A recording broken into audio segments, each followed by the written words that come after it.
Entrevista desta semana, nós vamos tocar num assunto que, vamos dizer, preocupa muita gente e não é mais essa de preocupar só idosos, preocupa também jovens, crianças, o reumatismo. E a gente está aqui com o César Baclini, mais de 40 anos de especialidade nessa área. Ele que é presidente da Sociedade de Reumatologia do Brasil, acabou de chegar do recente congresso europeu sobre reumatismo, né? Ele vai estar falando para a gente como é essa doença, quais são as causas, como evitar e tudo que o pessoal está precisando saber, porque tem um monte de pergunta que pediram para fazer para você. Tudo bem, César? Tudo bem, uma boa noite. Obrigado aí pela oportunidade de a gente conversar um pouquinho sobre um assunto tão importante como é os reumatismos de uma maneira geral, já que, na verdade, existem mais de 100 tipos de reumatismo, cada um com uma característica específica. O reumatismo, o pessoal costuma dizer que é doença de velho. Reumatismo, fala, estou com dor na junta, estou com gota, não sei o que lá, é a idade na identidade, já está velha. Não é isso, né? Precisa esclarecer que o reumatismo não é uma doença de idade, né? O que acontece é que a associação que se faz entre reumatismo e pessoas idosas, ela surge pelo fato dos dois tipos de processos reumáticos mais comuns, mais frequentes, incidem nas pessoas idosas, que é a artrose e a osteoporose, que é a descalcificação dos ossos.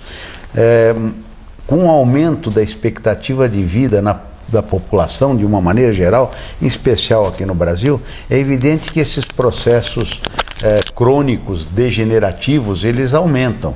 E um deles é justamente esses processos reumáticos, né? Mas os reumatismos, de uma maneira geral, eles podem incidir em qualquer idade. A gota também é um reumatismo? A gota é um processo reumático devido a uma alteração que ocorre no organismo, principalmente do homem, porque ela é muito rara na mulher, muito raro na mulher, devido ao aumento do ácido úrico. E aí provoca crises de artrite, né, bastante dolorosas, e também cálculo renal. Calculose renal também faz parte do quadro de gota, mas é um processo reumático também. Qual é a principal, o que é preocupante hoje para os reumatologistas? O que preocupa mais os reumatologistas hoje referente ao paciente dele? O que nós achamos importante, que hoje é um consenso universal, é de que todos os processos reumáticos, em especial aqueles que são inflamatórios, que surgem em consequência de autoagressão, ou seja, a chamada autoimunidade por uma desregulação do sistema de defesa, esses processos reumáticos eles devem ser diagnosticados precocemente. Porque quanto mais precoce você diagnosticar um processo reumático, maiores as chances de você realmente obter, não digo a cura, mas pelo menos um controle e evitar destruição das articulações, incapacidade funcional e até, em certos tipos, colocar em risco a vida do paciente. Então, é fundamental que se faça um diagnóstico precoce.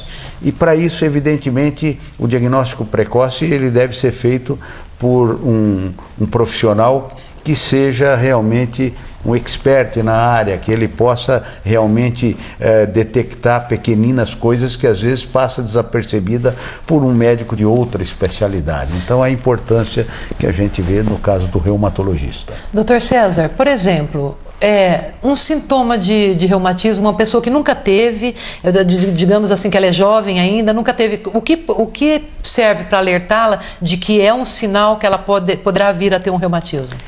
Na verdade, a manifestação mais frequente nos processos reumáticos é justamente a dor no aparelho locomotor.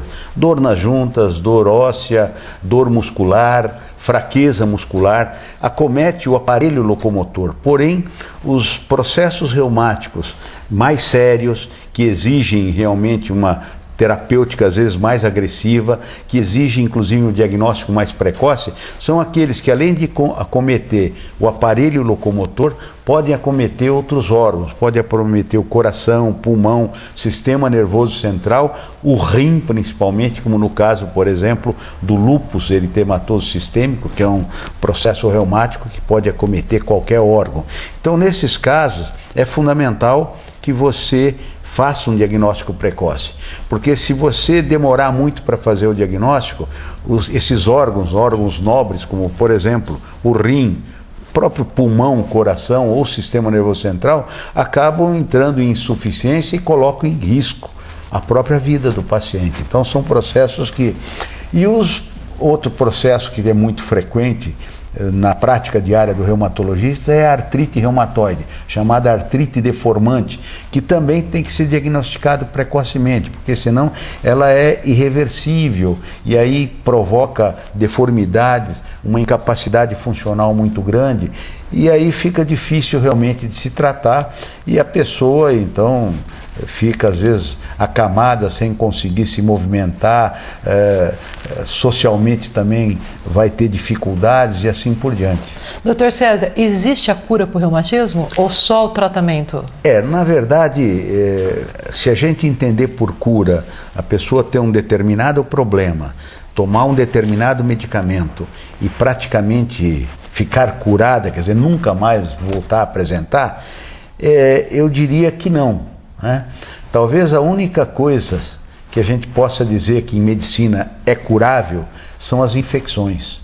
Por exemplo, você tem uma infecção de garganta, você toma um antibiótico, essa infecção é curada, só que não significa que você não possa ter uma nova infecção.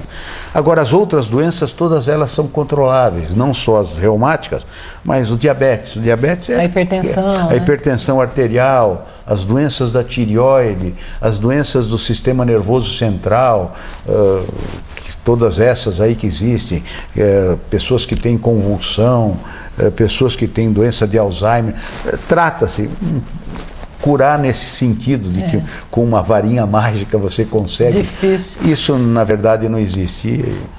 Antes da gente começar a conversar, hoje eu estava conversando com pessoas que acharam interessante, pediram até para a gente falar sobre esse assunto, e houve uma pessoa disse que alguém da família dela há um tempo atrás, isso há muitos anos, acabou adquirindo um reumatismo, em consequência diz que a possível causa foi inflamação de garganta, porque ela vivia com as amígdalas inflamadas e engolindo aquele líquido, Isso que provocou o reumatismo. É possível isso? Na verdade, talvez não seja bem isso, Mas os agentes infecciosos, vírus, bactérias, eles podem funcionar como um desencadeante de um processo reumático. Existe um processo reumático que está muito associado com infecção, que era chamado reumatismo infeccioso, que acometia principalmente as crianças, podia levar a comprometimento do coração, que é a chamada febre reumática. E ela está estreitamente associada à infecção por um tipo de micro-organismo chamado Streptococcus, que provoca infecção de garganta, infecção de ouvido. Então, a pessoa tem a infecção, depois de alguns dias, se ela não for tratada adequadamente, ela vai desenvolver dores articulares, vai desenvolver artrite e principalmente lesão no coração, que às vezes é irreversível e que depois acompanha a pessoa para o resto da vida e, logicamente, faz com que ela tenha uma qualidade de vida complicada. E nas outras doenças, hoje, o conceito que se tem é que os agentes infecciosos provavelmente funcionam como um gatilho, como um desencadeante de todos os processos reumáticos. É impressionante. O reumatismo, o tratamento é detectado em tempo, por exemplo, a pessoa descobre que está com reumatismo hoje. Quanto tempo ela vai ter que fazer? É um tratamento prolongado, médio, curto prazo? Como que faz? Por toda a vida. Por toda a vida, porque, não tem? Já que não é uma doença que vai ter que ser acompanhada, que ela pode ter exacerbações, entra em remissão.